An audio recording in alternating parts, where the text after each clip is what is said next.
हालात को नजर में रखते हुए हमें बुज़दिली और गुलामी का नहीं, बहादुरी का मुजाहरा करना होगा। अंजाम वफा क्या होगा सोचा नहीं करते, मोमिन कभी हालात से सौदा नहीं करते। ये हौसला सिखाया है दीन इस्लाम में, अगर सर सजदे में हो तो तलवार की परवाह नहीं करते।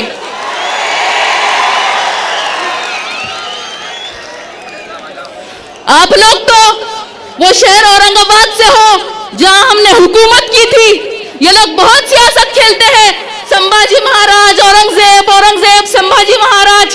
अरे तारीख पढ़ लो, इस बंजर शहर खटकी को आबाद किया था मलिक अंबर ने।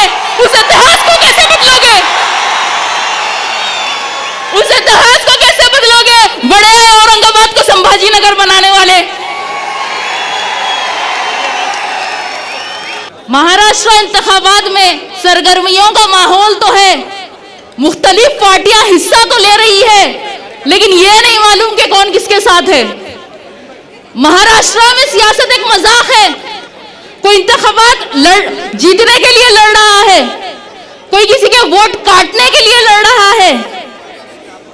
कहीं पे एक ही गठबंधन के 2 कैंडिडेट है, तो कहीं पे कोई ये बोल के विड्रॉ होता है कि यहां से मुसलमान नहीं जीतना चाहिए, और दूसरा इनका मकसद ये है कि यहां से कोई मुसलमान लीडर ना बने, यहां मुसलमानों की लीडरशिप आगे ना बढ़े।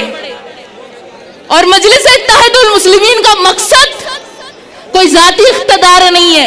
अगर ये होता तो वैसे तो हैदराबाद में हमारे पास बहुत इख्तियार है, वहां हमारी बहुत ताकत है। हमारे सदर को अल्लाह ताला ने दौलत, शोहरत, इज्जत, क़यादत हर चीज से नवाजा है, लेकिन वो मुल्क के कोने कोने में अगर जाते हैं तो इसीलिए जाते हैं। और अगर मजलिस मुल्क के मुख्तलिफ रियासतों में काम कर रही है तो इसीलिए कर रही है ताकि मुल्क के गरीब, मजलूम, दलित और मुसलमानों को उनका हुकूक मिले, मुल्क भर के मुसलमानों में एक इत्तेहाद पैदा हो।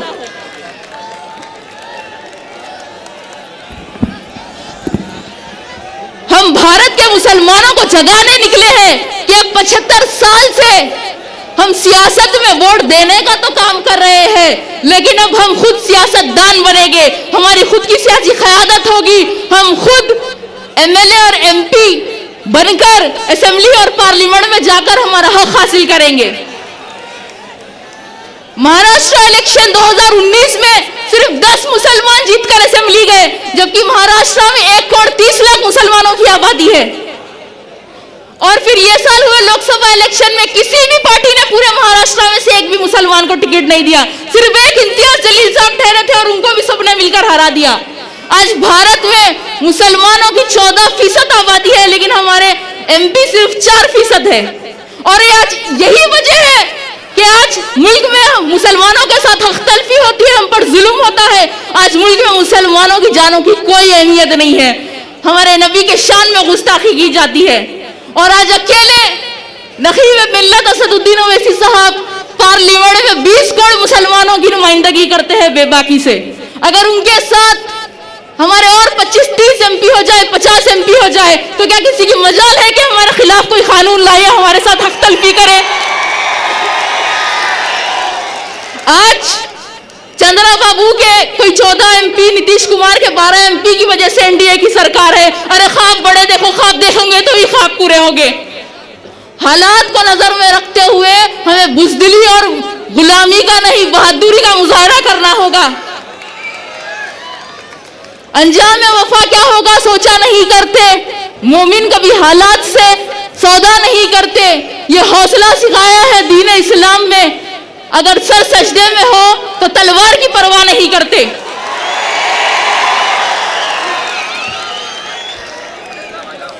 आप लोग तो वो शहर औरंगाबाद से हो जहां हमने हुकूमत की थी।